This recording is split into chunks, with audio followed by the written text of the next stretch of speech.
Today, we're going to talk about this Wemby Prizm Rookie that everybody's going crazy for on social media, the weird Photoshop backdrop on the card. And I want to share my thoughts on the situation very quickly because it seems to be very interesting that people are sort of going crazy for this. And this is almost like the thing that broke the camel's back, the straw that broke the camel's back for Panini with them as a collector, which is pretty funny to think about, but I'll share my thoughts on that in a second. But this is the card in question, and basically everybody's essentially losing their shit because they put a curtain behind Wemby. They basically took a photo of a curtain and then photoshopped him on there. Now, he obviously has a partnership, an exclusivity with, Fnatic, so Panini have had to Photoshop a few things in order to get his card working.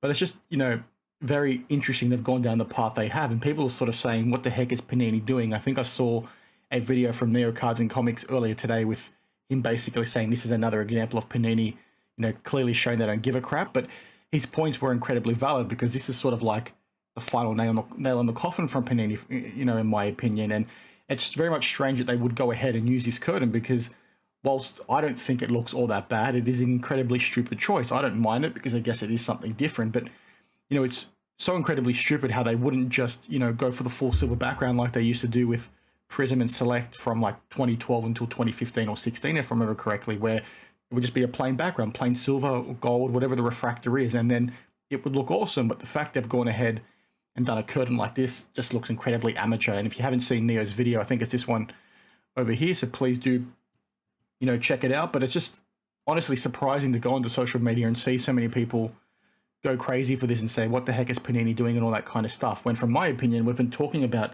issues with Panini for the last 2 years at the very least. And whilst Panini have always had significant issues with things like redemptions and all that kind of stuff and print runs and QC, a lot of the mistakes that we've seen in recent years have been, utterly insane. And I'm just shocked that people are sort of going crazy for the fact they chose to put a curtain behind him, which it looks dumb. I don't mind it, but for the most part, it looks dumb.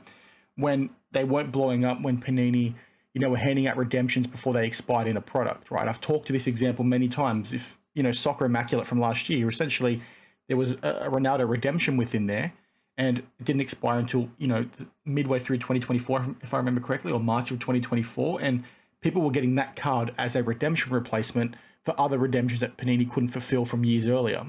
So you could go ahead and buy Impeccable. I think I said Immaculate, but it's Impeccable. You could go ahead and buy that box of Impeccable, hit that Ronaldo redemption, and by all chances, Panini may have already handed them all out as redemptions. You're shit out of luck. You've basically got a redemption that they can't fulfill, which is something that seems incredibly unlawful in my opinion. But people sort of didn't really buy into that. And they sort of ignored it because they wanted to keep buying the product and all this kind of stuff. It's just odd that we're getting to the point where we are right now, where this is the thing. This is the thing that makes people go crazy about Panini. Yes, there's been other things that people have lost their shit about. The Crown Royale whole situation with the kabooms and all that kind of stuff. But why is this the thing that people go mental for? And it's also a bit strange considering the prices that these cards are already selling for. I think some of these base cards have already sold for upwards of $100, if I remember correctly.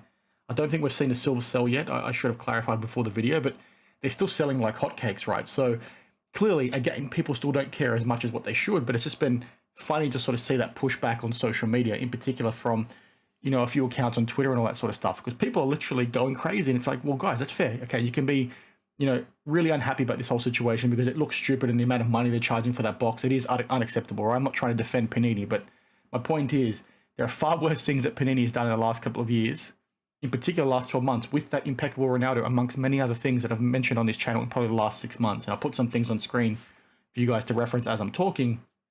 Why is this the thing that people are going apeshit for, as opposed to, yes, other things? And yes, you can say because Wemby's a crazy prospect and he's sort of been one of the first few that have come through in a long time that's sort of, got everyone buzzed, not just from a hobby perspective, but even from the sport itself.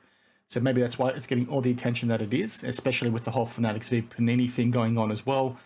But guys, like, there are far worse things that Panini has done than this that have shown they don't give a shit. And those are the things we need to be pushing back on them for, so when it comes up to like stuff like this, obviously call it out because it is unacceptable. But it's like, well, if we had more pushback 12 months ago, 18 months ago, 2 years ago, maybe something like this wouldn't have happened. Maybe it still would have because these companies truly don't care, as they've shown. And it's a track record that's been persistent within the hobby for a long time, and also many years in many other industries, I should say. But, it is what it is. So Share your thoughts down in the comments below. Let me know what you think about the card. Like I said, I don't mind the curtain, but it is incredibly amateur. It's borderline unprofessional in my opinion. But again, the blame should go to all those people that didn't vote with their wallets, that bought this up, lapped it up like they were, trekking in the desert for a week, and then all of a sudden found water. They drank it without even thinking. The mentality that I'm trying to talk to here, Kool-Aid and all that kind of stuff. You had ample opportunity to push back on this piece of shit business, which is basically what they are. And that might be an unfair thing to say, but it's like, guys, look at the issues over the last 2 years alone. Look at the issues over the last 6 months alone. And it's like, why are we still being surprised with stuff like this? And yes, that is a bit rich coming from me and my channel, given the things that I talk to and the things that I highlight all the time. But, my messaging has stood strong, I should say. The things I was talking about then and the reason for talking about them has led exactly to what we're sort of seeing today. And this is not me giving myself a pat on the back or anything like that. It's meant to be more around why we're still surprised. So, share your thoughts down below, and I'll see you guys in the next one. Cheers.